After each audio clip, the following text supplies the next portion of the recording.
Então, galera, tá entrando no ar mais um pós-jogo do Dieguinho, de gigantesco, o enorme, o intrépido da Colina 2, Grêmio Futebol Porto Alegrense 1. E o gigante da Colina estreia com o pé direito, o pé do garoto Dinamite, muito bem, no Brasileirão, que vai ter aí como grande artilheiro o prêmio Roberto Dinamite. Todas as homenagens a esse grande, eterno, unanimidade e maior ídolo de todos dos Gigantes da Colina são poucas. Então, Roberto, que Deus te abençoe, que você esteja num local ainda melhor que nós estamos aqui, que você seja muitíssimo feliz e muito obrigado por tudo que você pôde proporcionar a esses milhões de vascaínos. Muito obrigado, Roberto, por você existir. O Vasco é o Roberto e o Roberto é o Vasco. E hoje, muitíssimo bem homenageado. Fala sério, que camisa espetacular, que mosaico lindo na social, Roberto Dinamite Eterno, e que bandeirão lindo também, lá na arquibancada, de frente para a estátua do Roberto Dinamite. Então, já para começar, você aí que é vascaíno e está me assistindo em casa, se você não comprar a nova camisa do Vasco, tu tá vivendo errado, eu não vou achar isso maneiro não, hein?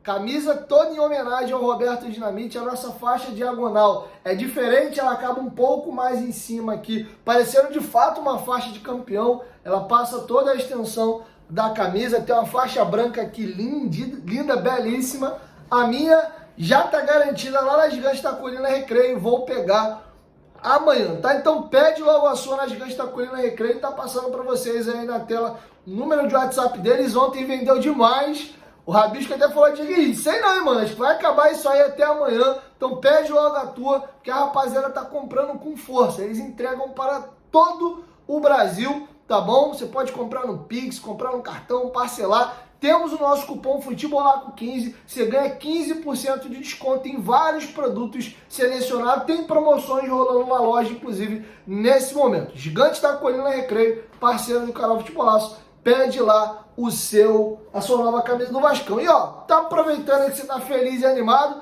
produtos oficiais do Vascão é lá na Golcase, tá? Tem essa garrafa térmica aqui extraordinária, capinhas de celular, olha que maravilha, cara. Eu só ando de Vasco da Gama, aonde quer que eu vou, essa aqui é minha xodozinha, essa capinha do Vascão aqui. Nós temos também carregador portátil, teu telefone não aguenta a bateria o dia todo, é sempre bom ter um desse aqui na mochila, na bolsa, carregador de celular, mochila e eles acabaram de lançar uma linha exclusiva da NBA, eu sou muito fã de basquete, já peguei produtos aí dos Lakers pra mim, tá chegando, vou trazer pra vocês em breve aqui no canal, tá passando até aí na tela, tem todos esses produtos aqui de basquete, tem todos esses produtos da Disney, da Marvel, dá uma olhadinha lá, tem muito produto feminino, tá bom? Então você que é fã de algum herói da Marvel, tem vários produtos do Capitão América, do Thor, do Hulk, enfim, eu gosto de Disney, tem Toy Story, tem a Bela e a Fera, tem Rei Leão, dá uma olhadinha lá que tem de tudo. Golcase, parceiro do canal Futebolaço, use o cupom GOVASCO para você ganhar um frete grátis e um descontinho extra no carrinho, beleza? Comprando 2 capinhas, você leva 4. Dia das Mães já é mês que vem, por que não já comprar uns produtos para você, garantir um miminho ali já para mamãe. E tem muita coisa do Vascão. Tem copo térmico também, aos cachaceiros de plantão aí, tá? Nosso copo térmico aí, 4 horas e manter a bebida gelada do jeito que você colocou, bebida quente, 1 hora. Garrafa térmica, 24 horas. Corre lá na Golcase. Golcase, parceira do canal Futebolaço. Não esqueça de usar o cupom GOVASCO. Dito isso, vamos agora para a análise da partida, cara. Primeiro, vamos começar logo pela arbitragem, para mim falar disso só uma vez e depois seguir para a análise da partida. A arbitragem hoje, nos lances capitais, errou em absolutamente todos os lances em campo, né? E aí a gente vai falar em campo, depois vamos falar no VAR também. Não foi pênalti do Rossi e de fato o juiz marcou. Se não tem o árbitro de vídeo ali para corrigir, o Grêmio teria sido prejudicado pela arbitragem naquele pênalti. Corretamente o VAR chama, o Rossi recebe o cartão amarelo por simulação e o pênalti é invalidado. E legal esse movimento novo do juiz ir ao centro do campo e falar, né, ali enfim, no aparelho de áudio ali que vai no som do estádio, porque aí o torcedor que está no estádio sabe exatamente qual foi a decisão do juiz. Só tem que ver a questão da estrutura do som dos estádios, né? Esses sons têm que estar bem legais para a galera de fato entender. Tá? Então parabéns à CBF pela modificação. Então o Rossi ele garoteou, podia ter tentado fazer o pé de esquerda, encobrir, driblar, bater, tentar tirar no goleiro, ou até mesmo sustentar, já que ele decidiu, não confiou na canhotinha dele, foi cortar e trazer por dentro, sustenta. De repente ele chega primeiro, o zagueiro tem que depois sim tocar e fazer o pênalti, ou ele consegue sustentar na velocidade, tirar do zagueiro e fazer o gol. Enfim, garoteou, tentou cavar o pênalti, não fez o gol, ainda tomou o amarelo, ainda fica marcado pela arbitragem. Já no final ali do primeiro tempo, tivemos um pênalti escandaloso, cara, não marcado ali pro Grêmio. Cara, inacreditável. Uma bola que vem cruzada da esquerda. O Lucas Piton não contava, talvez, com o não domínio do Diego Costa. De domínio a bola corre, mas ele tá com o braço muito aberto. Ele não tem a intenção de, vou meter a mão na bola. Mas lembrando que a regra não fala só de intenção. Se você amplia o teu espaço corporal, você também está jogando e atrapalhando o adversário de seguir com a jogada, cara. E a bola não só bate no braço, como ele abraça a bola. Lembra até aqueles lances de quando a gente é criança e o dono da bola fica puto, bota a bola debaixo do braço, não vou jogar, ninguém vai jogar essa merda não. A bola bate e ele tenta meio que tirar, e a bola ainda prende, literalmente chega a agarrar debaixo do braço dele aqui, e o Diego Costa já grita na hora. Eu pela televisão, eu já fiquei com a impressão de pênalti, e o juiz não viu em campo, um lance claro daquele, ele não viu, o VAR chamou, e aí, cara, eu não sei qual foi a questão. O árbitro até sinaliza no alto-falante que não viu intenção, mas ali não é só a intenção, o Piton, vou agarrar a bola aqui, mas, cara, ele ampliou o espaço corporal, enfim, acho que foi muito pênalti, e aí, pra mim, se foi isso, beira um absurdo, porque eu não posso tentar corrigir um erro com outro. Porque, cara, o pênalti que tem a favor do Vasco com 3 minutos do segundo tempo e o árbitro não marca em campo e o VAR, não sei se não chama ele para ver no vídeo, se eles ficam discutindo ali, desistem de chamar ele pro VAR, porque o jogo de fato parou. E olha que demorou e bastante. Não, demorou bastante, foi o lance do Diego Costa. Que a bola rolou, só quando a bola para, né, ou é uma falta, ou sai um gol, ou a bola sai para lateral, é que o árbitro de vídeo pode chamar o juiz. Enfim, eles ficam ali naquela conferência e o árbitro não vai ver. Então assim, bizarro, o Galdames vai correr do rebote da cabeçada do Verratti e a defesa do goleiro Marquezin, o Eli vai correndo atrás do Galdames, ele tenta chutar a bola, o Galdames chega primeiro e ele chuta a perna do Galdames, ele dá um tapa na perna do Galdames por baixo, e pênalti muito claro, cara. E aí, foi muito escandaloso o pênalti pro Grêmio, eu não dei, também não vou dar isso aqui. Pô, irmão, desculpa, tu não pode tampar um erro com o outro. Então a arbitragem de hoje foi péssima. Queria fazer um breve comentário sobre o Roger Flores, comentarista hoje. Acho o Roger um excelente comentarista, entende bastante de tática, faz muitos comentários bem pertinentes. Acho que é um dos melhores comentaristas que a gente tem hoje, mas hoje me incomodou um pouquinho. Roger, a gente sabe que você jogou no Grêmio, você tem muito carinho pelo Grêmio, teve uma passagem bonita por aí, torce com certeza pro Grêmio, mas, pô, mano, na hora que tu tá comentando, neutralidade. Eu não vejo o Júnior torcendo pelo Flamengo, comentando ali, inclusive ele falou, tu pipocou, que não sei o que, também tá compensando o outro lance. Parecia um canal de Grêmio, né, a transmissão gremista, e o cara ali reclamando, né, e comentando como se fosse pro torcedor do Grêmio. Acho que hoje não foi de bom tom alguns comentários que eu vi do Roger nesse sentido. Ele até reconheceu que foi pênalti do Galdames, mas enfim, acho um belíssimo comentarista, mas me incomodou um pouquinho hoje essa torcidinha dele ali para a equipe do Grêmio nos comentários e se irritando com a arbitragem, muito em questão pelo relacionamento que ele tem com o Grêmio. Se fosse o contrário, eu não sei se ele teria ali a mesma postura, falar que o árbitro pipocou e coisa do tipo, tá? Aproveitar também, fiquei muito feliz, cara, e esses pequenos gestos que marcam, sabe? Eu fui ontem numa farmácia próxima aqui da minha residência e foi recebido com muito carinho pelo rapaz lá da farmacêutico, né, que trabalha na farmácia. Ele, você é aquele menino que tem um canal do Vasco no YouTube? Eu falei assim, cara, eu te assisto todo dia, sou muito seu fã. Poxa, cara, posso te fazer um pedido? Eu falei, pode. Pô, você pode mandar um abraço pro meu neto, que ele te assiste também, é vascaíno doente. Pode mandar um abraço pra ele no seu próximo vídeo? O nome dele é Nicolas.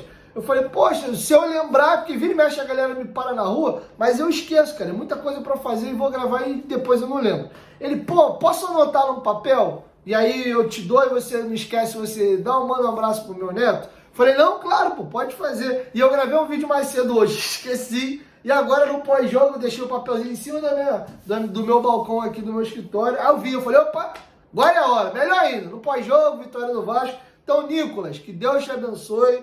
Um abração, você tem um avô que te ama muito e fez questão que eu mandasse esse abraço para você. Parabéns ao Márcio, que trabalha na Drogarias Paixão do bairro Califórnia, aqui em Nova Iguaçu. Então, um abração aí para o Márcio, que é o vovô do Nicolas, e um beijão especial pro Nicolas. Você é muito querido, tá? Seu avô fez muita questão e com muito carinho eu trouxe esse papelzinho aqui para casa, tá bom? Beijão aí para vocês dois. Dito isso, feitos os comentários da arbitragem, vamos pro jogo. O Vasco fez uma partida defensivamente, principalmente na primeira etapa, muito sólida. O Vasco, diferentemente dos jogos do Nova Iguaçu e do Água Santa, que foram os que mais gritaram, mas não foi só nesses jogos que o Vasco se mostrou uma equipe frágil defensivamente e que oportunizava muito o adversário, principalmente finalizações na entrada da área. O Ramon Dias vira o ano 2024 mexendo no esquema. O Vasco quase o campeonato inteiro na mão dele, jogou no 4-3-3 que ele jogou hoje. Um primeiro volante mais posicional, que era o Zé Gabriel, e dois volantes meia saindo para o jogo. Na esquerda o Praxedes, na direita o Paulinho. Esse ano ele abre mão disso. Na pré-temporada ele esboça um 3-5-2. Ele faz alguns jogos ali com João Pedro, João Vitor, Léo Medel, dois volantes com marcação e saída de jogo por dentro, que era o Jair e o Paulinho, o Payet por dentro de ponta de lança, os dois alas aqui na linha do Payet e depois dois atacantes, o Verratti centralizado e o David como esse segundo atacante mais móvel, que fazia muita parede para o Payet finalizar. Inclusive lá contra o Deportivo Maldonado, foi a partida que o Payet mais finalizou, foi 5 ou 6 finalizações. O Payet vinha por dentro, dava no David, o David fazia a parede e rolava para o Payet vir finalizando de primeira ou dominar a bola e tentar costurar. O Payet jogou muito naquele dia, inclusive é um gol dele, o Vasco vence por 1-0, uma bola espirrada ali, ele vem dar uma tapa no cantinho e faz o gol. E o David me chamou muita atenção naquele dia fazendo parede, né? Ou pro Piton, que atacava ali pelo lado esquerdo, ou pro próprio Payet. O Payet usava ele de muro muitas das vezes para poder tabelar e ir para finalização. E aí, pouco tempo depois, o Ramon Dias meio que abre um pouco mão disso e vai pro 3-4-3, né? Mantém os 3 zagueiros, mantém os 2 volantes aqui, os alas ficam na linha dos volantes e ele empurra o Payet de ponta esquerda, David e Adson brigam pelo lado direito, mas o David até que já estava desde o início, e no comando do ataque aqui o Verratti. O Cleiton, quando chega, estreia contra o Nova Iguaçu, ele entra de ponta direita, o Vasco já estava uma várzea no meio campo, um buraco enorme, ele piorou ainda mais o time do Vasco, que foi mais um jogador que não marcava. E aí por que o Vasco tinha dificuldade? Eu vou chegar no jogo de hoje. Os 3 zagueiros se mantinham aqui, os alas, quando o Vasco perdia a bola, eles andavam uma casinha para trás, faziam uma linha de 5, os 2 volantes continuavam, sendo que com a diferença. Você tem um Payet que não marca ninguém, ele é um ponta esquerda que dava aquele miguezinho e voltava mais ou menos para intermediário e ficava lá, às vezes nem voltava, ficava bem do lado ali do Verratti, e os pontas direita com dificuldade. O David às vezes vinha aqui embaixo na linha do Galdames e do Zé Gabriel, às vezes não, às vezes meio pregado, meio cansado. Ele voltava caminhando e não chegava a fechar uma espécie de linha de 3. Então o Vasco se defendia no 5-3-2, quando o David conseguia descer, e quando não conseguia descer, no 5-2-3. Ficavam os 3 atacantes lá, e aí, cara, você não tem volante no mundo que aguenta isso. Inferioridade numérica o tempo inteiro. O Zé Gabriel, que não é um velocista, não jogou de tanta explosão. O Galdames muito menos, lento, muita qualidade técnica, bom passe. mas na hora de marcar e o espaço é enorme, qualquer time botava o Vasco no bobo por dentro. Pô, Diego, mas os clássicos não foi tão bem assim. O jogo do Botafogo foi. O placar, inclusive, foi mentiroso. O Vasco aproveitou o momento que o Botafogo estava emocionalmente abalado. O Botafogo era para ter matado o jogo no primeiro tempo. Tem ali um gol anulado por um detalhe. Depois tem um golaço que o Carlos... o meia do Botafogo lá que veio do mundo árabe. Me fugiu. Carlos Eduardo? Me fugiu o nome, eu acho que é Carlos Eduardo. Que veio do mundo árabe. Faz um golaço logo na sequência. O Payet tem aquela bola de 3 dedos. O Galdames domina e faz o gol. A gente fica vivo e escapa. No primeiro lance do segundo tempo, 2-0. Aí depois um pênalti idiota, 3-0, matou o jogo. Mas naquele dia o Botafogo amassou o meio campo do Vasco. E aí o Ramon Dias agora, aí só para concluir, tinha uma estatística que o Vasco era um dos times da Série A que mais oportunizava o adversário finalizar no gol dele. O Vasco te dava dificuldade para o adversário entrar na nossa grande área, porque você tinha os 3 zagueiros, 2 pontas, uma linha de 5 dentro da área, mas em compensação o adversário trabalhava a bola por dentro e queimava da entrada da área o tempo todo. Então, isso aconteceu demais. Agora, voltando para o 4-3-3, e aí dá para a gente dizer que o estadual o Vasco jogou no lixo, porque a gente pegou 3 meses da temporada e não aproveitou nada. A gente teve que voltar para o esquema do ano passado e começar tudo de novo agora nessa intertemporada forçada que o Vasco teve após a eliminação para o Nova Iguaçu. Ele volta para o 4-3-3, os zagueiros que estavam expostos, agora ninguém fala, alguém falou do Medel hoje, que tá velho, que tá acabado, que tá lento, que tem que sair do time, bem protegido, cara. Até nem entendi muito a substituição do Medel, vou falar disso mais à frente um pouquinho. Tava tranquilo na dele, espaço curto para cobrir. Os volantes ali mordem, a bola já chega mastigada para o zagueiro fazer a interceptação na reta final. Tranquilo, cara. O Grêmio não chutou uma mísera bola no gol do Vasco no primeiro tempo. O Vasco marcava muito bem, porque o Vasco sem o Payet, você tem obriga mais os teus alas a descer para marcar, né? Você não tem um jogador de 37 anos que não vai aguentar esse sobe e desce o tempo inteiro. O que o Ramon Dias fez? Manteve a linha de 4 e aí fazia uma segunda linha de 5. Espetava o Verratti na frente e esses 5 jogadores protegiam a área. Os pontas desciam, o Rossi e o David vieram aqui embaixo. Os 2 volantes de criação, os volantes meia, baixavam aqui ao lado dos pontas e o Sforza era esse elo de ligação no meio desses outros 4 jogadores. E aí, cara, o Vasco dava um pouco mais a bola pro Grêmio, deixava os zagueiros tocando com os laterais. Quando se aproximava da intermediária, o jogador mais próximo do Vasco da bola tentava dar um bote. Deu bote, tentou roubar, não conseguiu, voltava e recompunha a linha. Então, vira e mexe, alguém saía para dar uma pressão, não conseguiu roubar, baixava a linha aqui de novo. E um meio campo com mais intensidade. Você tem o Sforza, que é um garoto, o Matheus Carvalho, que disparado foi o melhor jogador do Vasco hoje, melhor partida dele com a camisa do Vasco, e escolhi essa camisa aqui de propósito para poder falar do Matheus Carvalho, e já vou falar dele porque que ele foi o melhor em campo, não só pelo belíssimo gol, mas pela bela partida. Roubando muita bola, firme, mordendo, brigando, jogando, a bola chega nele, ele não tem medo, ele normalmente busca o jogo para frente, tá com muita confiança, o jogo apertado ele domina, dá as costas para o adversário, faz a parede, tenta girar e sair para o lado, ou quando não, recompõe para o colega um pouco mais atrás. Teve uma jogada de qualidade que ele fez hoje, que ele domina a bola, o jogador do Grêmio vem todo afoito para dar o bote, ele dá aquele drible de letra por trás do corpo, o cara passa igual já perilotado, ele dá um driblezinho de letra por trás e que dá o tapa e arrasta, vai levando a bola. Muito bem, cara. Não só pelo gol, se ele não tivesse feito o gol, ele teria sido, para mim, de mesma forma, o melhor jogador do Vasco. E nesse esquema de 4-3-3, não vejo outro jogador hoje no elenco para jogar na posição dele. O Matheus Carvalho vai ser o titular do Vasco ao longo de toda a temporada, se o Ramon Dias manter o 4-3-3 com esses 2 volantes de saída. O Sforza voltou para a posição de origem dele hoje, jogou de primeiro volante na vaga do Zé Gabriel, é o único volante canhoto ali que poderia jogar um pouco mais adiantado. O Sforza não tem toda essa dinâmica, não é esse volante box to box que defende, vai na área do adversário carregando essa bola, ele é um cara mais de controle de jogo, de botes curtos, não tem muita velocidade, tem boa bola longa.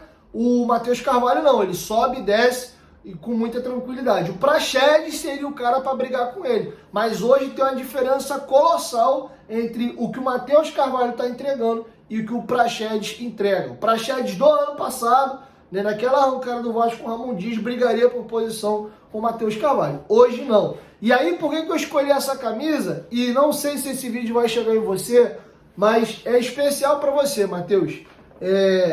Cara, parabéns pela tua superação. Eu pude presenciar e ver de perto o Matheus Carvalho que chegou no CT Moacir Barbosa e eu estava sentado quase de frente para ele assim na entrevista coletiva. Um menino que jogou, não teve base, foi descoberto num projeto social do Vitor Ferraz, o VF4, se destacou no projeto, foi levado para o Náutico para fazer uma peneira ali, jogar no Sub-20, foi bem, foi incorporado ao profissional. O Vitor Ferraz jogava no profissional do Náutico, começou bem, depois foi criticado, a torcida do Náutico marretando ele. E parabéns ao Paulo Brax e aos scouts do Vasco, que viram nele um jogador de potencial futuro cru para ser trabalhado e lapidado aqui, para se colher os frutos mais à frente. Ele, quando chega, tímido, acanhado, parecia um bichinho do mato assim, assustado com a sala de imprensa cheia, eram feitas perguntas e ele gaguejava. Eu lembro mais ou menos a pergunta até que eu fiz para ele, que eu falei, como é que é chegar num clube grande, com muita rejeição, os torcedores se irritaram bastante quando viram o teu nome, a questão do apelido também. Perguntei para ele se ele se incomodava com o apelido, inclusive quando ele chega ao Vasco, o primeiro pedido da diretoria do Vasco é para tirar o Cocão e chamar de Matheus Carvalho. Ele comentou a questão do apelido e eu falei, até comentei com algum colega de imprensa depois da coletiva, eu falei, cara, se esse menino não virar a chave rápido, o ambiente do Vasco e o Vasco vai engolir ele. Por mais talento e potencial que ele tenha. Porque ele estava muito introspectivo assim, você parecia que estava assustado no Vasco. Vi ele com um percentual de gordura ainda um pouco acima e sem muita massa magra. Parecia ser um jogador mesmo, literalmente, de um grande clube pequeno. Porque o cara que faz base a vida inteira, ele tem uma estrutura física. Eu dou meio de várzea mesmo.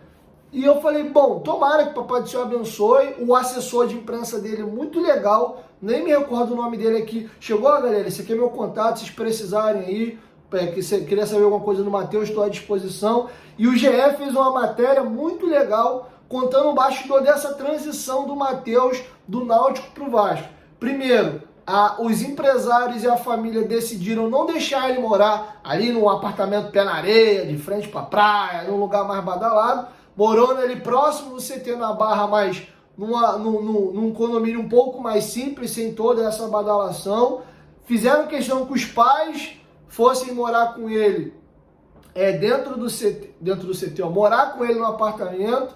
Pediram para ele não olhar a rede social. O torcedor do Vasco estava puto naquele momento, o Vasco brigando para rebaixamento, precisando de reforços mais badalados, e o Paulo Brax foi numa janela ali, que era o que estava aberto naquele momento. Essa janela que a gente contratou agora, trouxe o Juan Cruz, Carabarral, a galera pistola, já chegou com a questão do apelido do Cocão, um apelido que a galera levou pro lado pejorativo, pediram para ele não olhar a rede social. E, cara, tudo caminhou bem. O Vasco blindou bem ele, foi sendo trabalhado e lapidado internamente. Ele bota a cabecinha de fora num jogo contra o Flamengo, aquele jogo que o Vasco toma 4-0 no primeiro tempo, ele entra no segundo tempo bem demais, tem um lance que ele dá um chapéu, entrando firme, mostrou personalidade e mostrou pra galera, olha, esse Cocão joga, hein, vamos ficar de olho. Aí ele foi fazendo uns jogos bons ou outro, não ganhando tanto protagonismo ainda assim, mas nessa temporada ele começou a virar a chave e foi brindado e presenteado com um belíssimo gol hoje,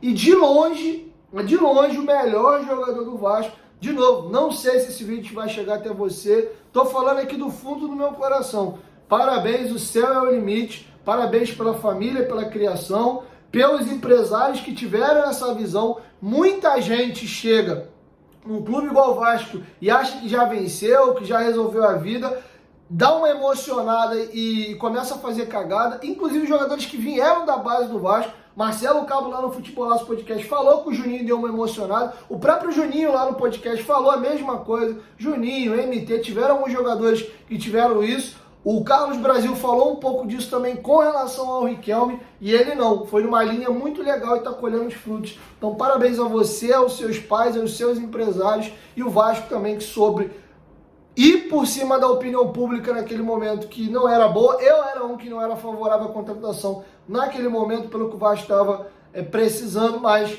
mostrou-se acertado aí a atitude do Paulo Brax e também dos scouts do Vasco. Então, parabéns. Dito isso, vamos agora para a partida. Falei um pouco da parte tática, falei um pouco do Matheus Carvalho, do Roberto Dinamite de arbitragem. Vamos falar do jogo. O Vasco se defendia muito bem nesse 4-5-1 e tendo mais a bola que o Grêmio quando estava no 4-3-3 e não sofreu. O Grêmio não conseguiu chutar uma bola na primeira etapa, o Léo Jardim sequer sujou o uniforme. O Vasco teve o lance da cavada do pênalti do Rossi aos 15, criou muito pouco. Apesar de não sofrer e ter um pouco mais a bola, não conseguia de fato ser efetivo e levar perigo ao gol do Grêmio. Vai achar o gol com 24 minutos, num escanteio, né, que tem um corte ali, a bola sobra, vai na lateral, o Rossi bota essa bola na área de novo, o David faz um golaço, ele tem uma dominada bonita tirando o zagueiro, gira, dá a pancada, a bola desvia ainda no zagueiro do Grêmio, vai morrer lá na bochecha da rede, e o goleiro, o Marquezinho, não conseguiu chegar. O David hoje fez um belíssimo jogo, e o que eu falei dele lá na pré-temporada, na questão da parede, cara, o que o David fez de parede hoje, a bola vinha, ele já dava o corpo dele aqui no zagueiro, o cara não conseguia antecipar e atropelar ele pimba, sustentava, dominava, na maioria das vezes já girava, achava um companheiro por dentro, com confiança, jogadas de drible, indo pra cima. Falei, caramba, fez muito bem essa intertemporada pro David, com personalidade, com confiança. Antes do gol já até, teve um passe bobo até que ele errou. Eu falei, pô, eu tô elogiando o David, ele vai... Um passe bobo, a bola vem da lateral pra ele, ele vai devolver no meio e dá no pé do jogador do Grêmio. Eu falei, caraca, não pode elogiar o David que ele vai dar um mole. Mas foi um dos pequenos erros, o pênalti bobo que ele tentou cavar também no segundo tempo. Mas belo jogo, outro também muito criticado, parabéns ao David.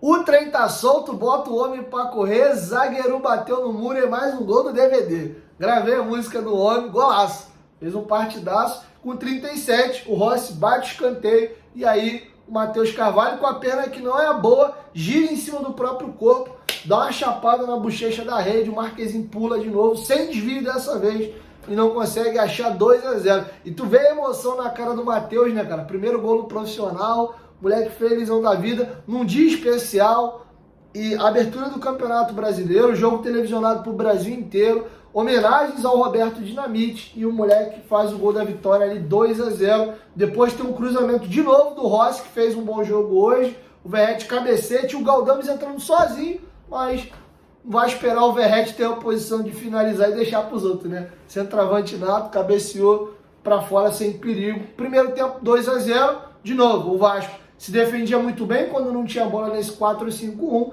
e quando tinha a bola, trabalhava bem. Os volantes iam no lateral, chegavam no ponta, voltava. Faltou essa efetividade no terço final do campo. A zaga do Grêmio até se comportou bem nessa reta final. O zagueiro que entrou e fez o gol, o Martins, fez um belíssimo jogo. Teve um lance que o Verratti sai cara a cara com o goleiro, numa bola metida pelo esforço, até estava impedido depois, mas uma recuperação absurda dele. Ele volta correndo quando o Verratti vai dar o tapa para tirar o goleiro. Ele vem e dá um carrinho, né, e corta a bola ali. Boa partida dele, zagueiro veloz, firme, bom jogo dele. E aí acaba assim o primeiro tempo. O segundo tempo, completamente diferente. Um jogo mais aberto, as duas equipes conseguindo criar e finalizar mais, e o Vasco deu uma moscada no seu lado esquerdo de defesa. O Natan e o João Pedro, bem com 14 minutos ali, poderiam ter marcado já 2 gols para o Grêmio, mas para nossa sorte, os jogadores finalizaram mal. O João Pedro pega meio de tornozelo, um gol até relativamente fácil já de fazer.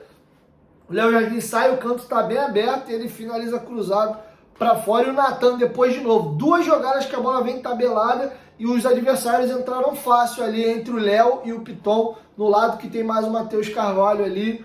O Vasco deu algumas oportunidades importantes para o Grêmio ali. Com 1 minuto teve essa do João Pedro, com 3... Tem o lance que o Paulo Henrique briga com a zaga do Grêmio, ganha, abre no Rossi, o Rossi cruza, o Verratti cabeceia, a bola desvia, fica fraco, a bola entra no cantinho, o Marquezinho põe pro lado, e aí o Galdames acompanha, ele chega primeiro, né, e o Eli faz o pênalti, já falei disso, e aí o Vasco depois com 11, tem uma jogada interessante, que você vê como os jogadores começam a ter um entrosamento e conhecer um pouco melhor seu companheiro. O Paulo Henrique tem uma força absurda, esse moleque é muito rápido e ele tem muita confiança. Se o Paulo Henrique pensasse um pouquinho mais, cara, poxa, o PH ia ser um dos melhores laterais do futebol brasileiro. Porque ele tem muita força, ele tem muita velocidade, ele tem muita confiança. Direto ele pega a bola, ele vai pra dentro, ele não tem medo. Mas falta ele ler um pouquinho melhor o jogo para tomar a melhor decisão. Mas ele fez uma jogada muito boa,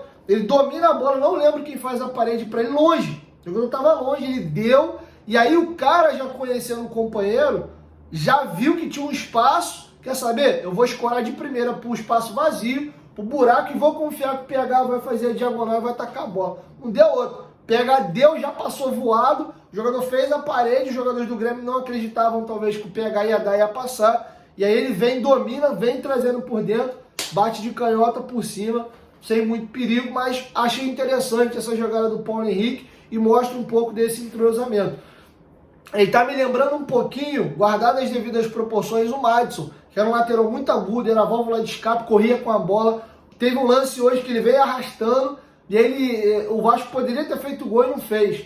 Ele vem arrastando, se sacrifica, a Verratti dá um carrinho, né, para dividir com o zagueiro, sobra no Ryan. O Ryan domina, vem trazendo por dentro e finaliza, a bola trava no jogador do Grêmio e estoura para escanteio. Mas essas arrancadas dele, principalmente pegando a zaga do adversário e correndo para trás, é um abraço, cara. O PH tá muito bem nesse quesito. E aí eu preciso falar de Verratti e de Ryan, cara. Primeira mexida do Ramon Dias, ele tira o Medel para colocar o João Vitor, não entendi.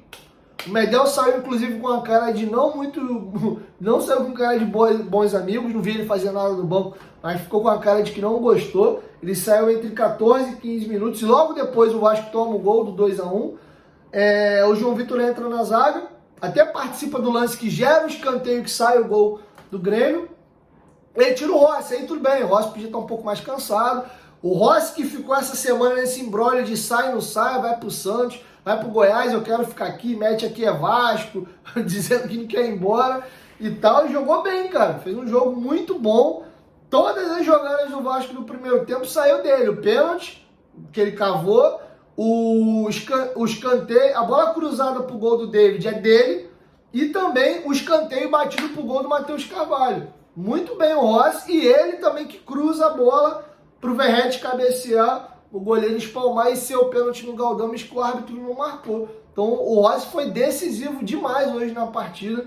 Belíssima partida do Búfalo hoje. Eu tenho que parar com essa mania de ficar cavando falta e fazer esses estadaressos. Teve até uma falta que ele sofreu do Cuiabano, que ele abre o braço, mas ele bota a mão na cara, parece que tomou um soco, um tiro de bazuca. Aí ele já tá marcado pela arbitragem. Ele já cava lá o pênalti. O árbitro quer saber, mano, esse cara tá simulando, não vou dar não. E foi falta mesmo. Não era lance de VAR, que não chegou a ser uma falta para vermelho. O Vasco acabou ali não sofrendo a falta. Graças a Deus não saiu o gol, né? Até o Paulo Henrique intercepta o Cuiabano mais na frente. Mas paga o preço esses jogadores que têm esses hábitos de simular, de ser exagerado. Enfim, e aí vem as mexidas. E aí, nesse período, o Grêmio faz um domínio no Vasco de mais ou menos ali 10, 12 minutos. O Vasco é empurrado para trás, o Grêmio tira o tripé de badalados dele, tira o Pavão, tira o Soteldo e tira o Diego Costa, bota o JP Galvão, o Natan e o Gustavo Nunes, ou Nunes, né, um moleque da base aqui pelo lado esquerdo, branquinho, habilidoso, dá mais mobilidade e velocidade e vai para dentro. E aí começa a surgir as jogadas individuais. O JP Galvão, centroavante, cara rápido, e começou a incomodar. E nessa jogada aqui pela esquerda sai um lance bobo, uma jogada de escanteio curto do Grêmio. A bola é batida, desvia no PH. O Ryan come mosca, a zaga fica olhando. É um absurdo. O Martins entra sozinho só, confere 2-1. E cara, tinha metade do segundo tempo pela frente. E a vaca podia ter ido pro brejo. Se a gente abre 2-0 e toma um empate hoje, o negócio ia ficar esquisito. Mas graças a Deus não aconteceu. Mas ficou um jogo aberto. Teve esse domínio do Grêmio ali com 25, tem uma falta numa bola que o João Pedro vem rabiscando e sofre, o Cristal não bate, a bola desvia, gera um escanteio, e aí depois o Vasco volta na partida.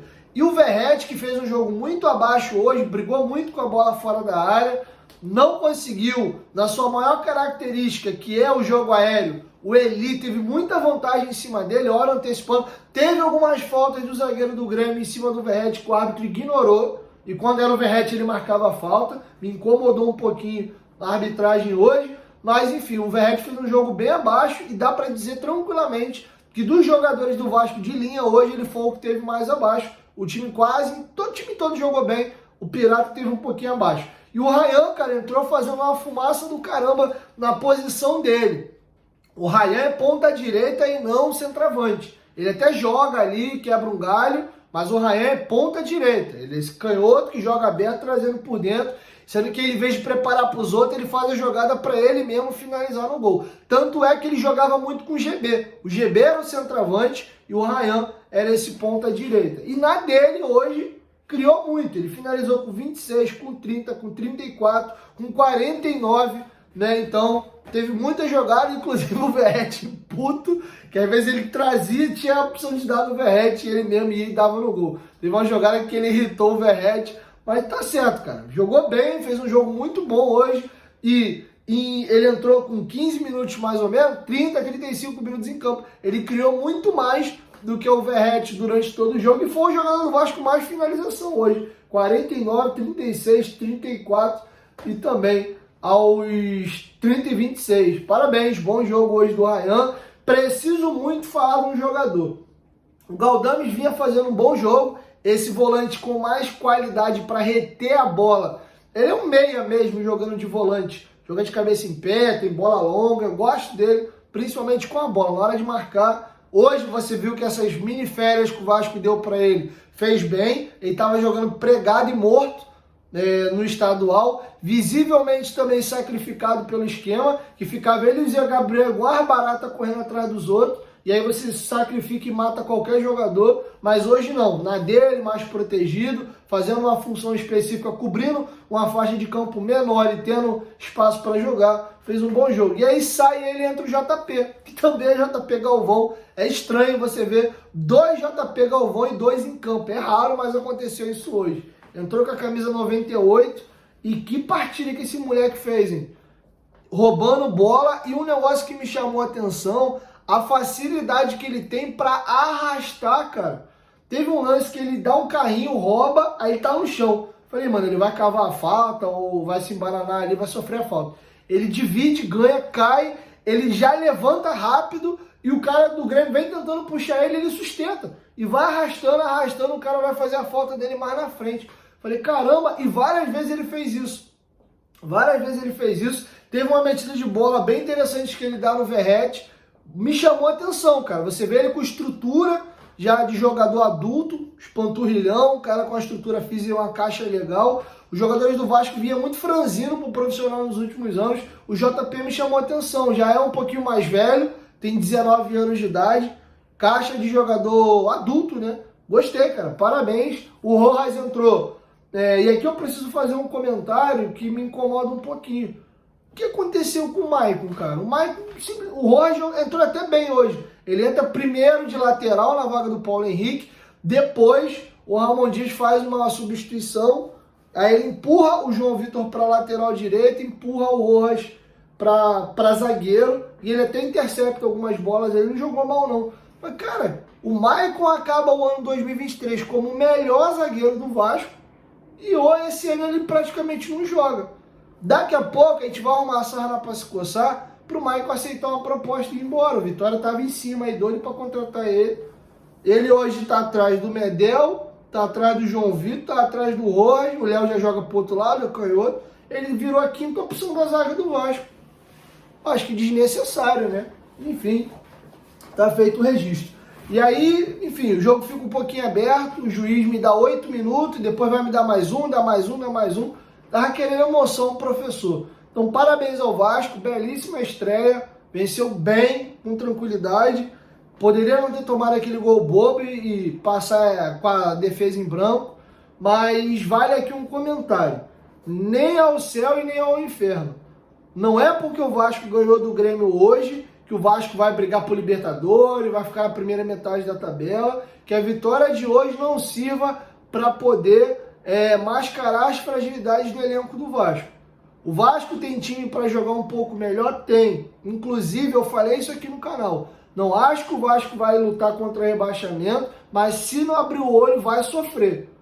Não vai mudar em nada a minha opinião. O que o Ramon Dias fez foi posicionar melhor o time em campo, ajustar a melhor formação para utilizar as peças que hoje ele tem no plantel e posicionar os jogadores de uma forma melhor. E o Vasco hoje jogou bem. Num dia também que o Grêmio fez uma partida horrorosa, o Grêmio jogou muito abaixo e o Grêmio está num momento de dificuldade. Apesar de ter ganho o título gaúcho, ele perdeu os 2 jogos da Libertadores, perdeu para o Vasco agora, teve muita dificuldade para ganhar do Juventude o título gaúcho. Primeiro jogo foi empate, segundo jogo largou perdendo e em 3 minutos o Juventude teve um apagão e tomou 2 gols.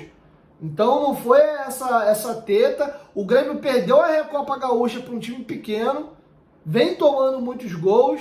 Então não é que a gente ganhou do Grêmio que está voando. Acho até que a imprensa tem muito boa vontade com o Grêmio. Porque todas as análises, todo mundo botou o Grêmio ou brigando por Libertadores, ou condição de surpreender, alguns até por briga por título.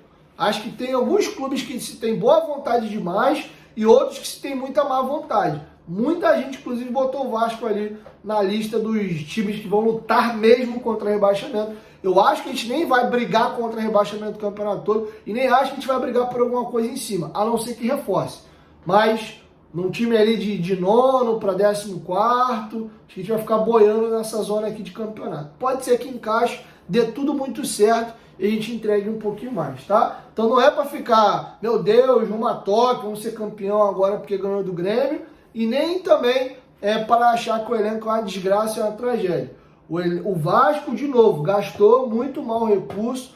Hoje a gente tinha 32 milhões de reais no banco do João Vitor, mais